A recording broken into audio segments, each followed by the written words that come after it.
Hola a todos nuevamente. Bueno, nos volvemos a encontrar en este segundo encuentro de la diplomatura.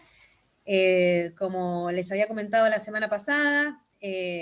la propuesta era trabajar estas dos primeras clases asincrónicas de una manera combinada, teniendo en cuenta algunas perspectivas que tienen que ver con la visión de nuestra historia, nuestras luchas y las perspectivas de los feminismos populares en la realidad de América Latina y de la experiencia concreta de los sectores populares en función de una perspectiva que nos permita abordar diferentes problemáticas y diferentes cuestiones, muy abuelo de pájaro, obviamente, porque, bueno, el tiempo es tirano, pero además van a tener muchísimos más encuentros sumamente interesantes y profundos con otros compañeros que van a plantear un montón de otras temáticas y que, bueno, podremos ir enlazando a partir de estas cuestiones más introductorias. Mi propuesta para hoy es un poco retomar a partir de donde quedamos más o menos la vez pasada y pensar desde la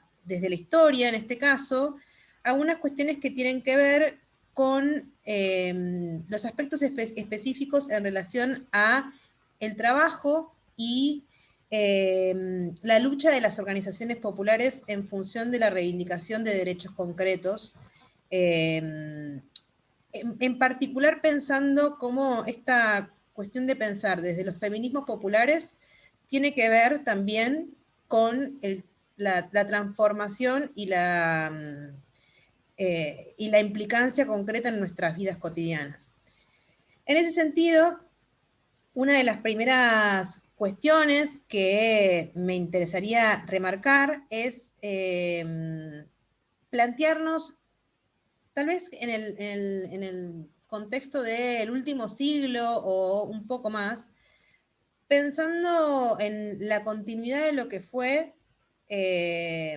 la lucha conjunta, no solo de los derechos que tienen que ver con la cuestión de género, sino también con la cuestión concreta de la reivindicación en el terreno político y laboral, y en ese aspecto pensar cómo esas transformaciones que apuntaron a las reivindicaciones concretas de las mujeres y diversidades de los sectores populares tienen que ver también con dónde ponemos nuestra mirada en función de nuestro relato de lucha histórico. Digo esto pensando en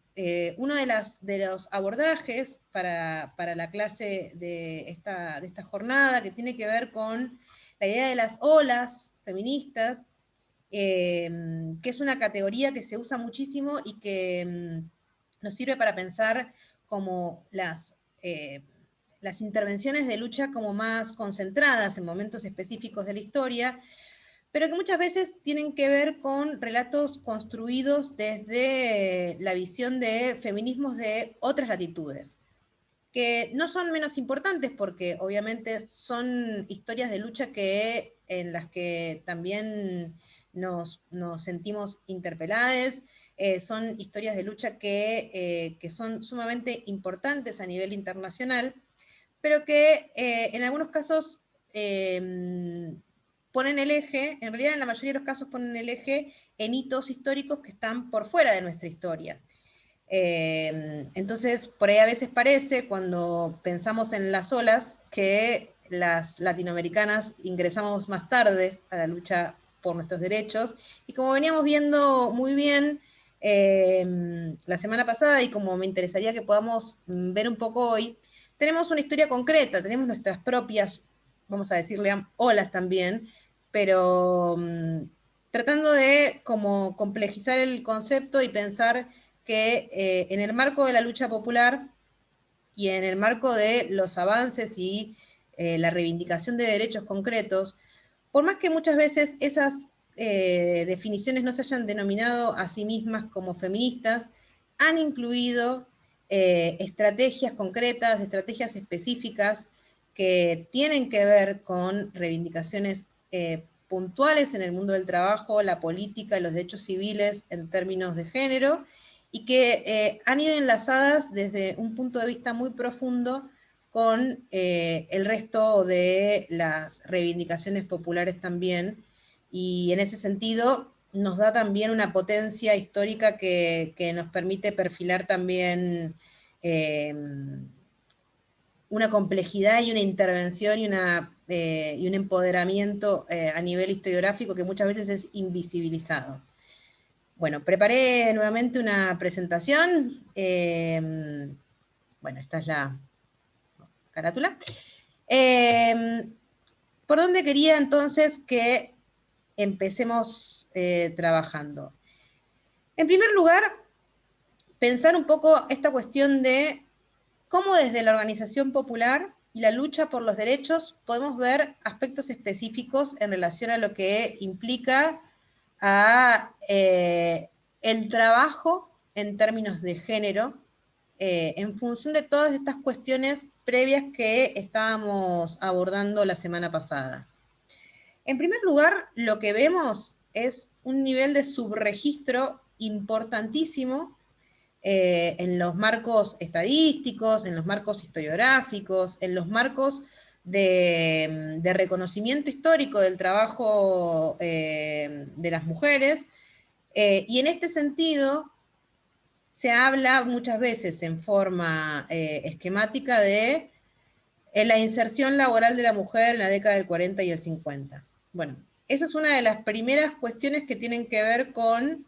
los mitos e invisibilizaciones que aparecen en relación al trabajo femenino, y que va de la mano de un montón de otros aspectos que hacen a la construcción de la desigualdad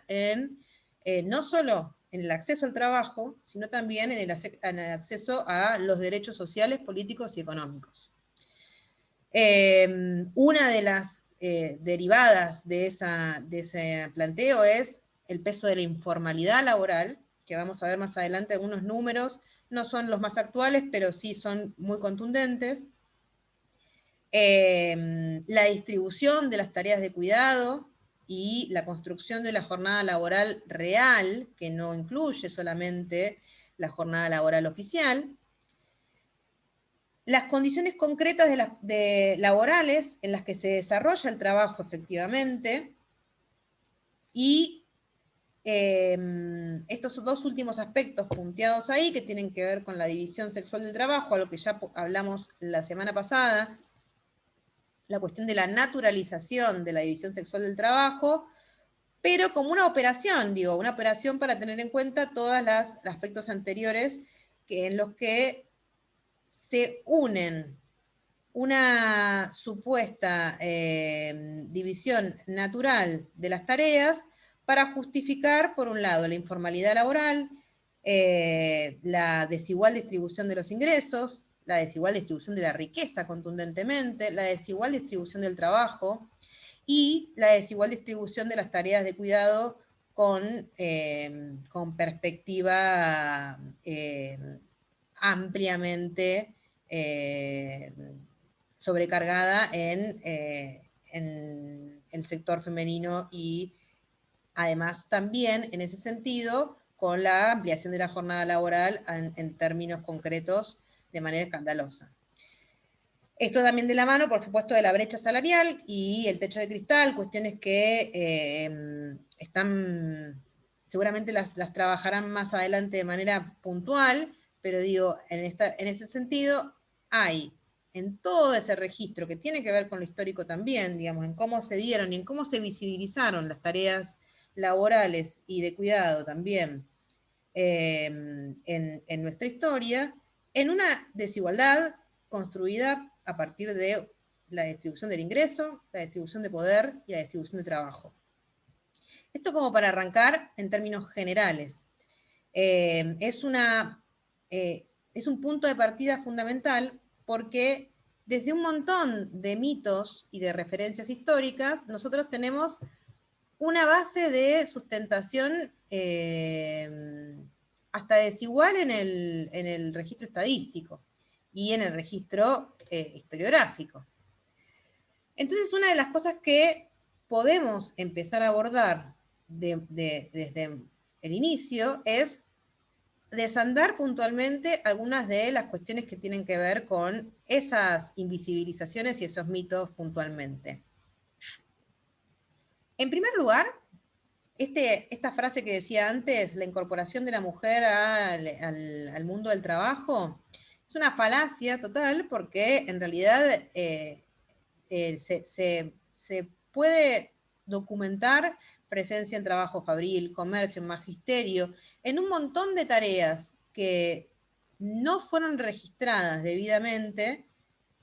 desde muchísimo antes de esa etapa, pero no desde muchísimo antes, desde siempre. O sea, parece una soncera decirlo de esta manera, pero como la formalidad muchas veces es la que regula a veces cómo se plantean historiográficamente estas cuestiones, es importante plantearlo en términos concretos, pensando no solo en tareas que muchas veces estuvieron informalizadas alrededor de, por ejemplo, el trabajo fabril. Pienso en, a principios de siglo, el trabajo de lavanderas que funcionaban en torno a el trabajo de una fábrica. Eso puntualmente no quedó como registrado como inserción al sistema productivo, pero era parte fundamental y era parte clave y era parte de donde también había una extracción de valor. Entonces, ese tipo de tareas, por un lado, han sido obviamente subregistradas. Pero por otro lado, también desde la incorporación concreta y desde el registro concreto de trabajadoras al mundo del trabajo formal, que en las desigualdades que se han planteado en términos de formalidad, obviamente, también han quedado subregistradas. Esa es una pata que siempre fue de la mano, además, de la presencia en los espacios de lucha y la reivindicación de derechos. Eso no es un registro menor, el hecho de que muchas veces las organizaciones, desde la historia también de la construcción de las organizaciones populares, han quedado muy masculinizadas en cuanto no solo a sus referentes, sino también a su base social. Y ahí también hay un mito y una invisibilización en torno a la presencia de las mujeres en la lucha concreta del día a día para la reivindicación de derechos de todo el sector popular, de todo el grupo de trabajadores y trabajadoras, que era fundamental y que era parte activa de esa lucha. Digo, volviendo a recuperar lo que estábamos viendo la semana pasada en relación, por ejemplo, a las luchas de emancipación, la ausencia en los libros de historia, en los relatos académicos, en el general de los registros sobre las luchas populares, no implica una no participación, sino implica, otra vez, el no registro. El no registro que es parte de esa operación simbólica de poder también que incluye esta historia de lucha en la que hoy estamos pudiendo revertir un montón de esas cuestiones. Esto obviamente va de la mano de la organización social del cuidado, y ahí, ¿por qué es tan importante? Creo que es algo que sabemos todos de una manera muy, muy profunda, que tiene que ver con la cantidad de tareas no asalariadas que son parte de la fuerza social y que son parte de la organización del trabajo en términos concretos, y que recaen de una manera absolutamente mayoritaria sobre el trabajo femenino, sobre el trabajo de las mujeres, sobre el trabajo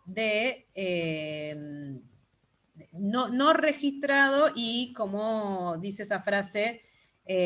tan potente de la compañera, todo eso que llamamos amor es trabajo no pago. Bueno, ese trabajo no pago, obviamente que se organiza de una manera desigual, también en función de la extracción de la esfera productiva de su simbolización. al plantearse como una cuestión intrafamiliar, doméstica, o que tuviera que ver con cuestiones de cuidado que fueran vinculadas con cuestiones de género de manera esencialista, es una manera de también multiplicar una jornada laboral de mujeres que ya no están encima registradas formalmente muchas veces, o que si lo están hecho de forma subregistrada, multiplicarla de manera invisibilizada y encima sin ningún tipo de remuneración. Esta naturalización de la construcción de la desigualdad es la base de una distribución desigual de la riqueza, y es la base además de una distribución desigual de los derechos. Ahora vamos a ver, digamos, a partir de esta idea de pensar las transformaciones desde el mundo del trabajo y el rol político y laboral de esas transformaciones, pensar algunos ejes que, insisto, es un recorrido obviamente simplificado, es un recorrido que en el caso de mi perspectiva a mí me apunta mucho siempre a pensar desde lo que es la realidad laboral de las trabajadoras y lo que es la realidad concreta de las organizaciones populares, porque es lo que siento que puede aportarnos desde tal vez mi mirada histórica, pero que obviamente tiene muchísima más profundidad y que necesita seguirse trabajando, y que hay mucho más para decir de lo que voy a decir yo ahora, por supuesto, pero que tiene algunos ejes que nos permiten pensar también las luchas actuales y los desafíos actuales de una manera tal vez muy potente. El de las luchas reivindicativas, me refiero, ahora vamos a ver algunos avances legislativos. El rol de la organización popular como un rol de empoderamiento y de presencia fundamental.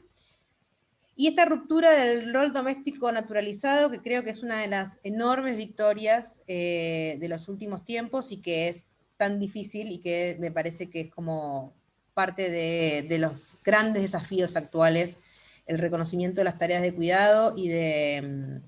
la medida social de su importancia. Yo acá hice un recorrido un poco sesgado, obviamente, sobre algunas leyes y algunas cuestiones puntuales. Empecé en un punto bastante, ¿cómo se llama? En un punto aleatorio, en realidad. Elegí 1926 como punto de inicio, pero porque es el momento que se declara la igualdad jurídica para mujeres solteras o viudas mayores de edad. Y vamos a ver algunos hitos legales que apuntan, por un lado, a dos cuestiones. Una es la cuestión del trabajo, y la otra cuestión es en relación a estos derechos políticos que tienen que ver con esta primera ley que elegí para plantear. No es un recorrido agotado, hay muchísimo más para desarrollar, pero sí es lo que me interesa plantear es como el marco en el que se desarrolla. Porque fijémonos cómo estos avances legislativos, que encima hoy en día siguen siendo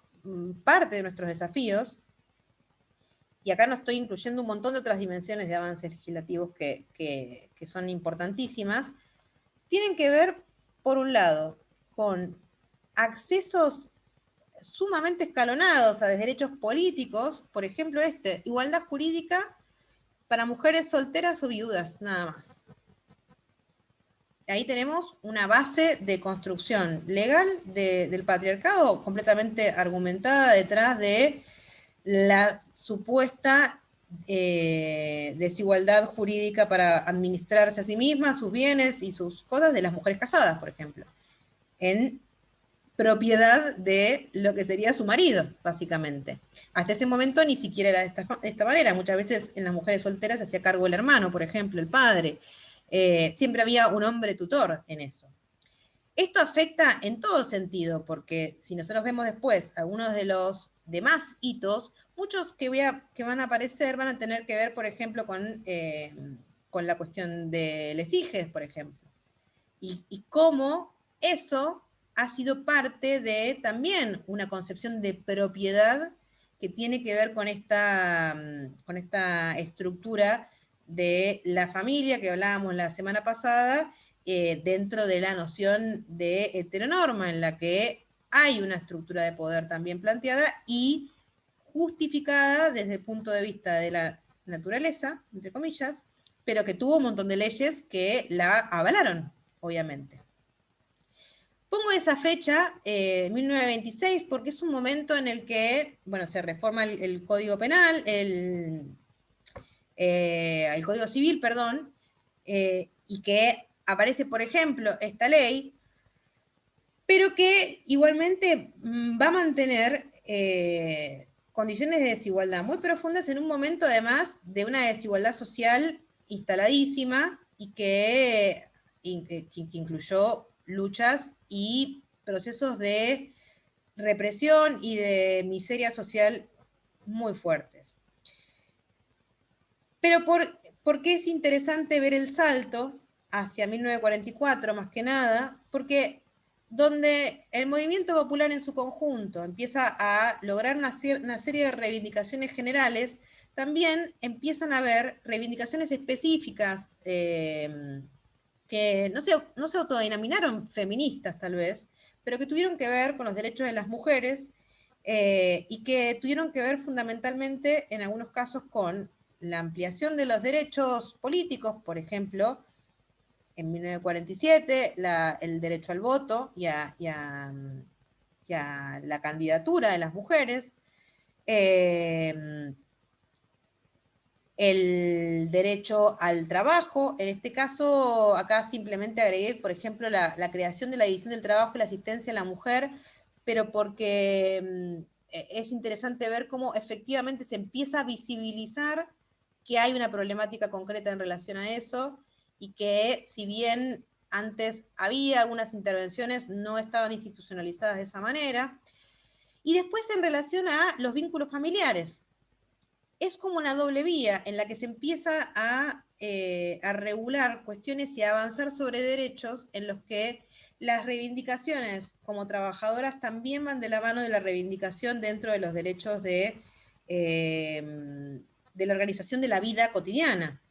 Pensemos, por ejemplo, en esta ley que incluye sanciones a quienes incumplan los deberes de ayuda familiar, o en relación a les hijes matrimoniales y extramatrimoniales, que si recordamos hasta hace no mucho tiempo incluía todavía desigualdades legales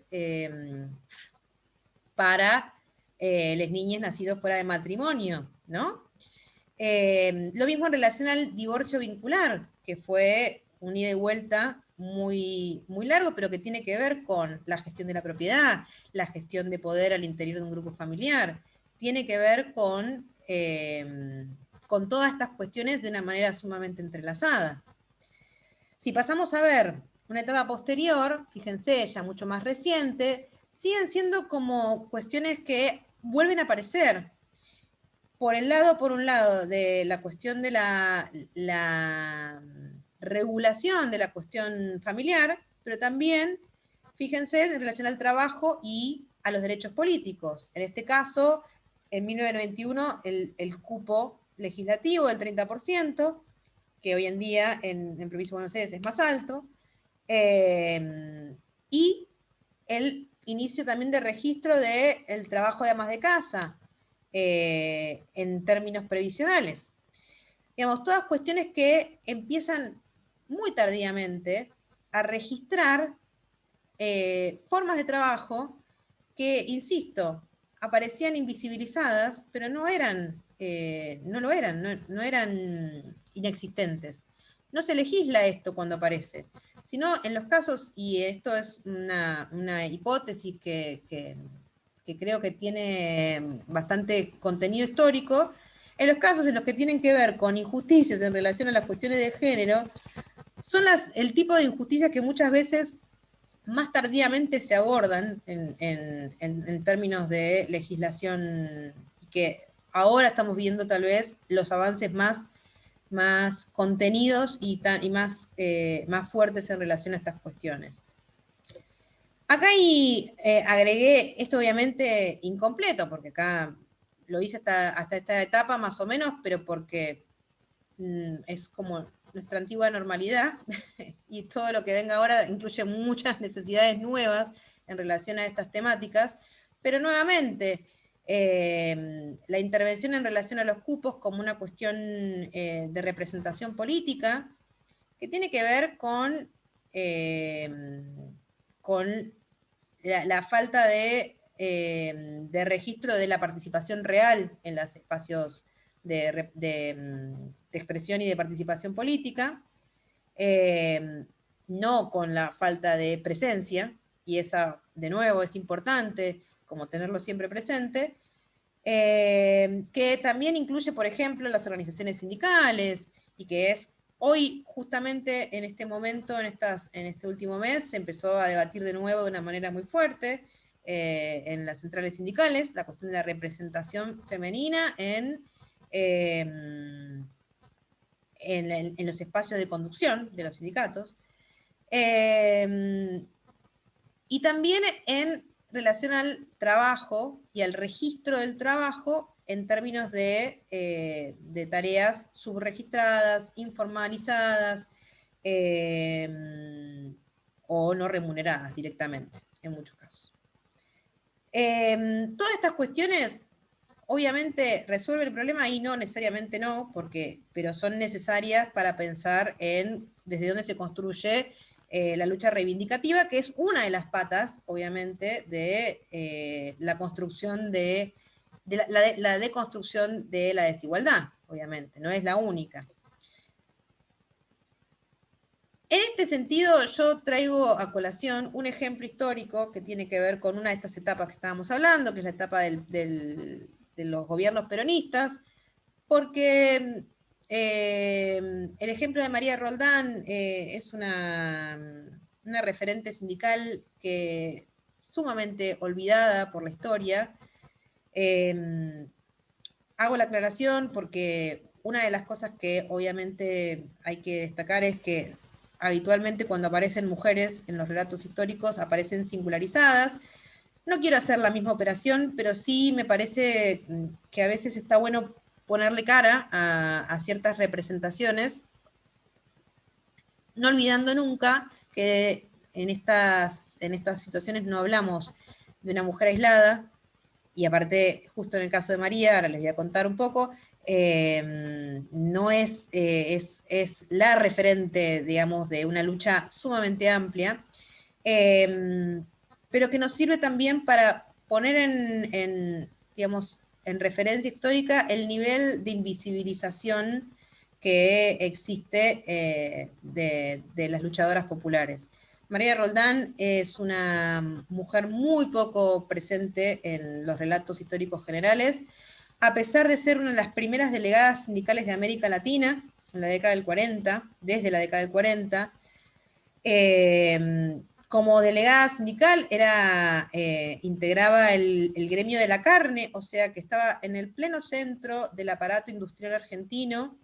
Es una de las protagonistas, incluso una de las oradoras del 17 de octubre, que es una jornada popular muy recordada, muy importante para nuestra historia, pero en la que nunca aparece una mujer hablando, nunca se la ve, como en los relatos generales, ¿no? En los relatos que se pretenden universales siempre desaparecen las mujeres. Y es una mujer que además se insertó profundamente desde su lugar de referente sindical, primero en la movilización de sus compañeras y compañeros, segundo, en la acción de lucha concreta con paros, con intervenciones como la del 17 de octubre, pero además después con el ascenso de Perón al poder, también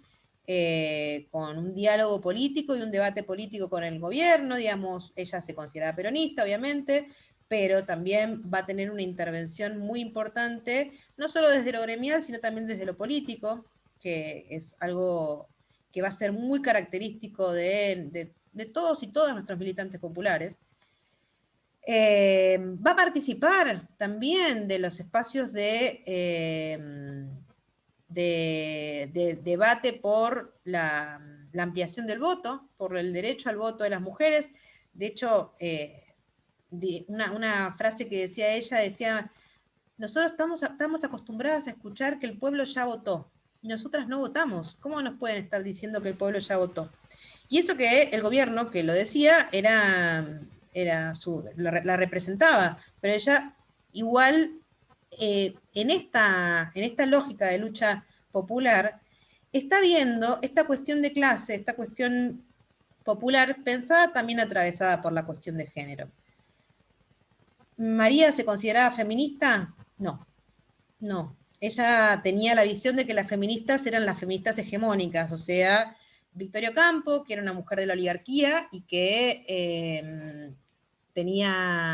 era igualmente despectiva con ella que con cualquier otro compañero trabajador de ella, que hacía cosas como, por ejemplo, publicar en su diario notas de cartas de amigos de ella en la que ofrecían a niñas de 15 años para el divertimento de otros. O sea,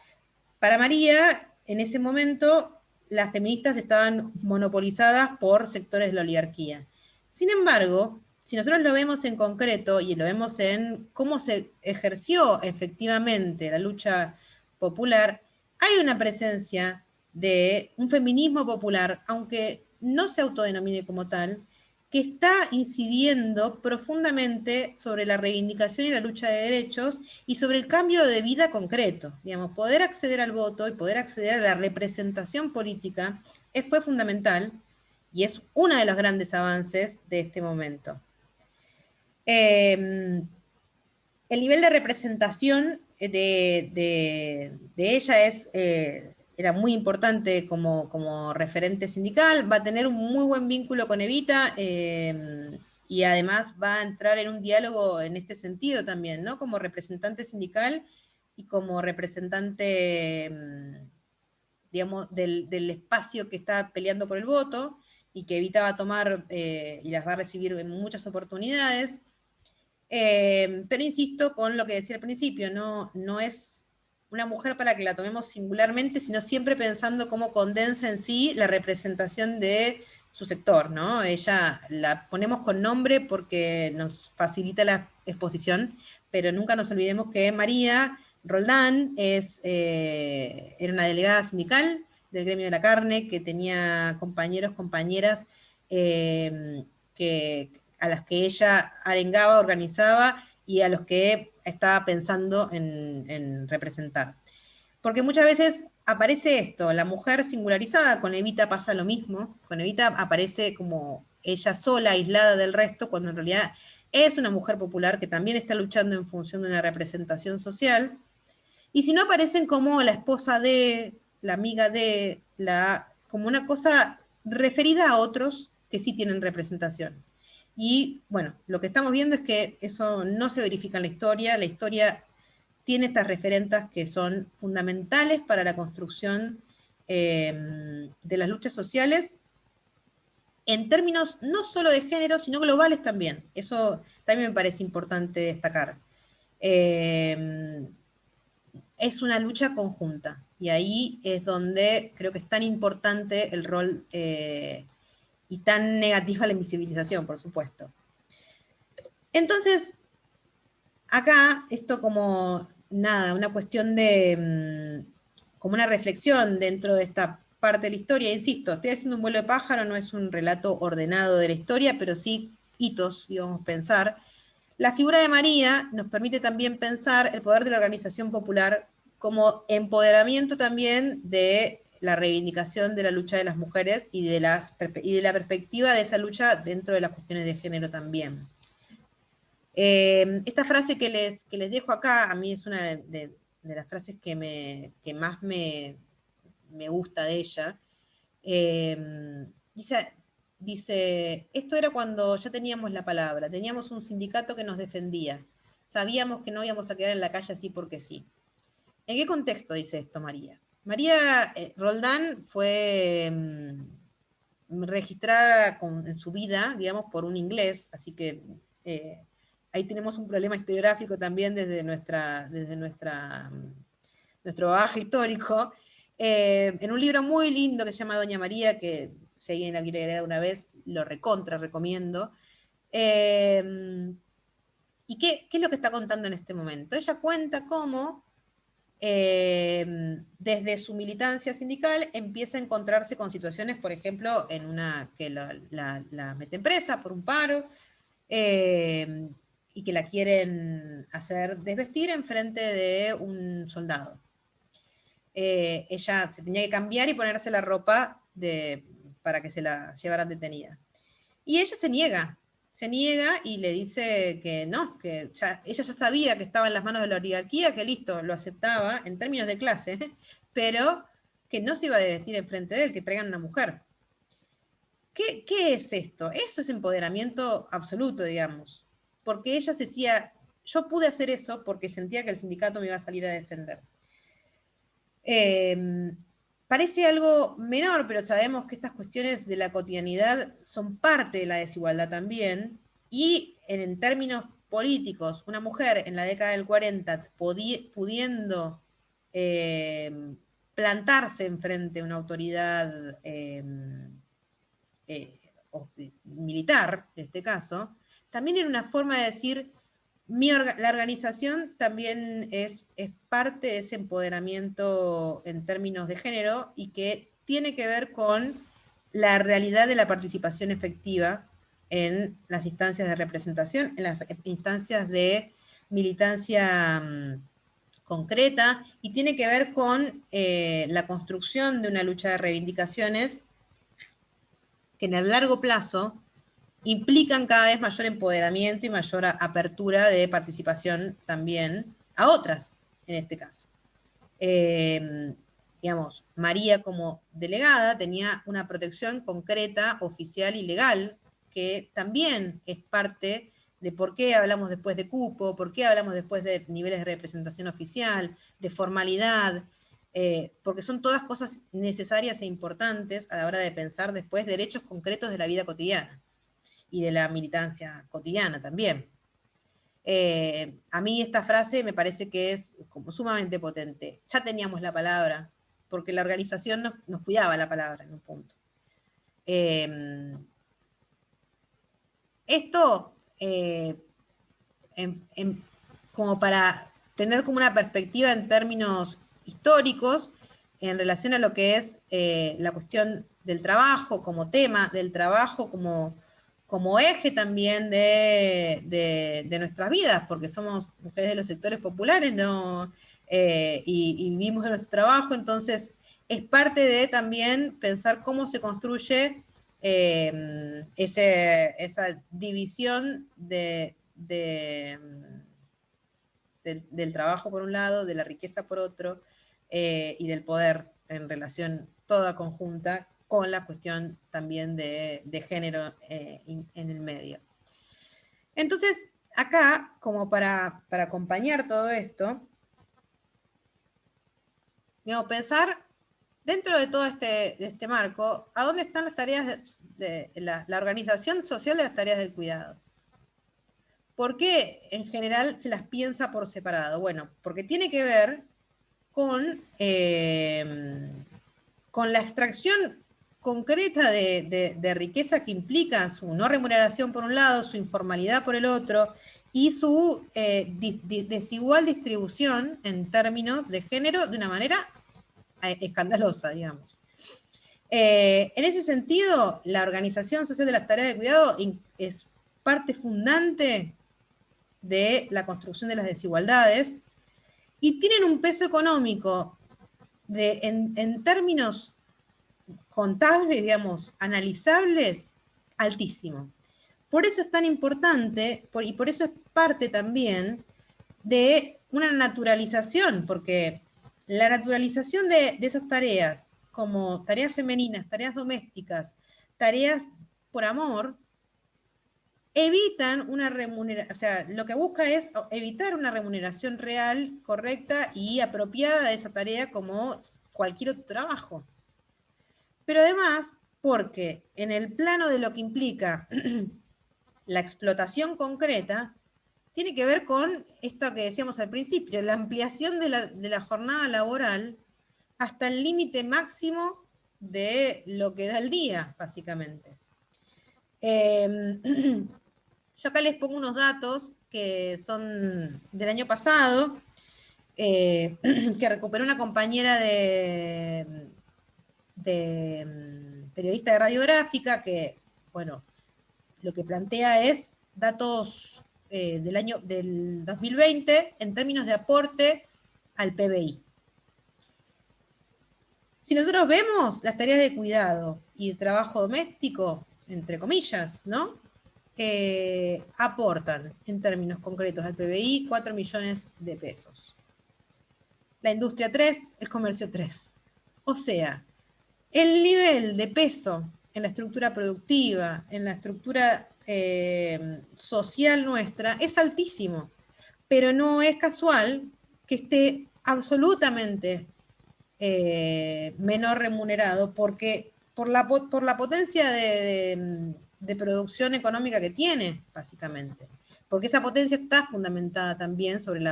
el bajo registro, la no remuneración, sobre la informalidad, y todas cuestiones que tienen que ver también con hacer recaer sobre un sector de la población gran parte de la desigualdad económica. Esto se puede ver además en algunos números generales. Yo no sé si la camarita aparece tapando cosas, así que la corro. Estos registros yo los tomé no son actualizados, eso les decía al principio, son del 2019. En realidad los números son del 2013, pero los publicó el Espacio de Mujeres Sindicalistas en el 2019, en unos cuadernos que hicieron junto al Centro Atenea, y que los traigo porque me parecieron como muy representativos en términos generales. Si bien no son actualizados, son absolutamente expresivos de lo que sucede, digamos, en lo concreto hoy en día y siempre. Por un lado, por ejemplo, la tasa de participación en las tareas domésticas. Bueno, la desigualdad es notoria, que además va de la mano de la cantidad de horas diarias dedicadas a estas tareas domésticas. Acá no es que hay necesariamente una distribución al revés del resto de las tareas, sino que es de donde se funda la extensión de la jornada laboral, o sea, la sobreexplotación laboral, básicamente. Pero además, esto va de la mano de las otras cuestiones. Volvamos a la cuestión del principio, el subregistro, la informalidad y la desocupación. Si nos fijamos, los niveles de desocupación siempre son más altos en los sectores femeninos. Ni hablar en términos de género más amplios, pero muy importante ver cómo esa desigualdad en términos de desocupación además también está sumada por la falta de registro, que en nuestro país igualmente el trabajo no registrado es un porcentaje que va creciendo rápidamente, pero que recae especialmente sobre el trabajo de las mujeres también. Y esto con todo lo que implica en términos concretos para pensar la distribución del ingreso en todos los demás aportes que implican el trabajo registrado, que tiene que ver con la seguridad social, tiene que ver con la seguridad previsional, tiene que ver con eliminar las desigualdades entre salarios, todo tipo de cuestiones que apuntan todo el tiempo y constantemente a esta cuestión de la distribución desigual de ingreso y de distribución desigual del poder, obviamente, también. Entonces, si no me equivoco, sí, hemos terminado esta parte. Entonces, la idea, digamos, e insisto, es una visión que le faltan, que hay un montón de cosas para plantear que se suman a esto, Es una perspectiva que obviamente puede ser complejizada por un montón de lados, pero mi propuesta era poder ver algunos ejes así generales que tienen que ver con nuestra historia desde el punto de vista del trabajo, pensando desigualdades concretas, pensando desigualdades que tienen que ver con la cuestión de género siempre, siempre enlazada con el resto de nuestra realidad social. No son aspectos que vayan por separado, sino que están profundamente imbricados y que, si es tan importante hoy la visibilización de estas cuestiones, tiene que ver también con que en términos de lucha reivindicativa van a ir constantemente de la mano. Por eso pensaba, cuando veíamos la parte de la cuestión legal, este vínculo entre los derechos políticos y los derechos sociales, los derechos civiles. Esas cosas implican necesariamente una lucha conjunta, pero además implican también una diferenciación donde está ese foco de poder económico y ese foco de poder político que tiene que ver con la invisibilización de las mujeres, la invisibilización de la lucha a lo largo de tanto tiempo, y que es parte del desafío poder reconstruirlo en función de la mirada popular, la mirada desde los sectores populares y desde las mujeres de los sectores populares en general. En relación a esto, y como para ir concluyendo, no quiero abundar mucho más porque sé que puede ser intenso ver mucho tiempo sincrónicamente. Así que, nada, la propuesta era terminar con esta idea, con esta visión desde algunos números más actuales que obviamente se pueden complejizar y profundizar, y hay un montón de factores más para analizar, obviamente, que yo no tomé, pero creo que nos permite ver en algunos aspectos cómo la lucha por la reivindicación de derechos, si bien, como decía al principio, nosotros vemos en este momento esta cuestión de la simbolización de las luchas que están pensadas en términos del relato colectivo de las olas, que nos sirve muchísimo en términos de lucha simbólica y demás. A mí me gustaría que quedara como también el recuerdo de todas esas compañeras que por ahí no se autoproclamaron feministas, pero que lo eran y que lucharon por los derechos de las mujeres en concreto, de forma precisa y de forma contundente, como María Roldán, que nunca jamás, y más, se decía a veces que no lo era ella, efectivamente, pero porque desde lo simbólico el feminismo muchas veces, como decíamos la vez pasada, estuvo ocupado por sectores hegemónicos, y que hoy podamos reconstruir esa mirada e incorporar a esta perspectiva de nuestras luchas, de nuestras olas, las nuestras, más allá de las que podemos reivindicar a nivel internacional, que suman y que son importantísimas también, pero nuestras olas por ahí son distintas, y hoy se nuclean en este gran proceso que creo que tiene que ver con esto, poder ver estos aspectos concretos de la diferencia económica, que tienen que ver con pensar los cupos de una manera también en función en términos de representación política y social, y la participación y el protagonismo dentro de las organizaciones populares, que es algo histórico, pero que muchas veces no fue puesto en la primera plana. Así que, bueno, hasta acá ha llegado mi intervención. Espero, como la vez pasada, que haya sido claro y que sirva y que aporte para el debate. estaré en contacto y seguiré a los demás compañeros en sus intervenciones. Así que, bueno, muchísimas gracias por la invitación y estaremos viéndonos en cualquier momento.